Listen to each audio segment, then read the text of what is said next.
देखिए, हाँ, 2 बजे के आसपास का समय शेड्यूल किया गया। हो सकता है थोड़ा आगे पीछे उसमें हो जाए, क्योंकि यहाँ पे जो इंतजाम हम देख रहे हैं काफी ज्यादा मूवमेंट हो सकती है, वीआईपी मूवमेंट, सिविलियन मूवमेंट्स, सेना के अधिकारी, तो हो सकता है कि थोड़ा समय में फर्क हो, लेकिन 2 बजे का समय नियत किया गया। अब यहाँ से धौला कुआं होते हुए, कैंट होते हुए बरार स्क्वायर की यात्रा निकलेगी। उसमें भी समय लगेगा, क्योंकि रास्ते में प्रशांत, एक मिनट, ये तस्वीरें मैं ब्रीफ कर देती हूँ। 1 मिनट आ रही हूँ प्रशांत।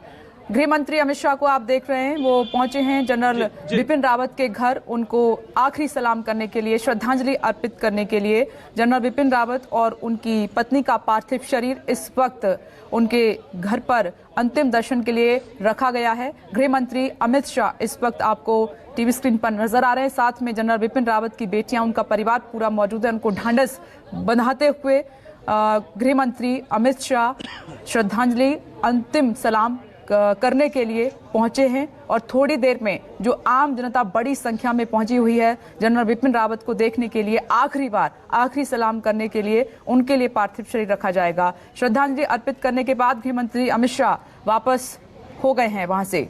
पवन, गृह मंत्री अमित शाह ने श्रद्धांजलि अर्पित की जनरल बिपिन रावत और उनकी पत्नी को। बिल्कुल विपनेश, जब भी देश में रक्षा मुद्दे पर चर्चा की जाएगी तो सीडीएस जरूर याद आएंगे, क्योंकि इनकी रक्षा कूटनीति को कोई भूल नहीं सकता है। करगिल युद्ध के बाद से ही ये जरूरत पड़ने लगी थी कि क्या हमारी सेना को फोर इंफ्रा मिल सकता है कि नहीं। फोर इंफ्रा का मतलब ये होता है कि लगातार हम लोग, अगर पैदल सेना है तो वायुसेना पर निर्भर रहती थी, कि बैकअप के लिए वायुसेना को मांगा जाता था कि आइए और हमें आपकी मदद चाहिए। जहां तक बात करें, पैदल सेना के पास AK-47 राइफल हुआ करता था सरहद पर, लेकिन जनरल रावत नहीं 600 राइफल जो है लाया था और सेना के पास दिया था कि फ्रंटियर सेना के पास 600 राइफल ही रहा करेगा। पिछले कुछ महीनों की अगर बात करें तो चीन की तरफ से ये खबर आई, ग्लोबल टाइम्स ने भी ये खबर छापा था कि नेपाल में चीन उद्योग स्थापित करने में जुटा हुआ है, सड़कें बनवा रहा है और नेपाल ने भी चीन का सहयोग लिया है।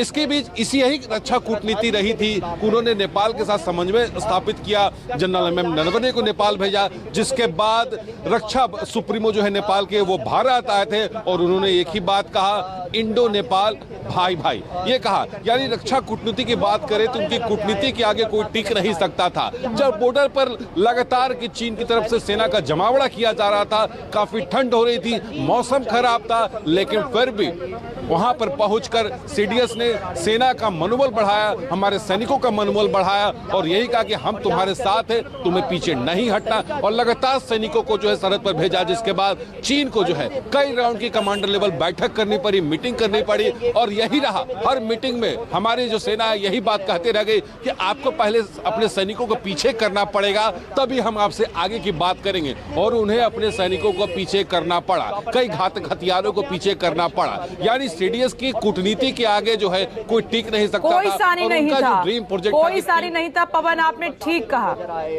बैटल ग्राउंड में उनकी रणनीति का कोई सानी नहीं था। मैं पवन लौटूंगी आपके पास।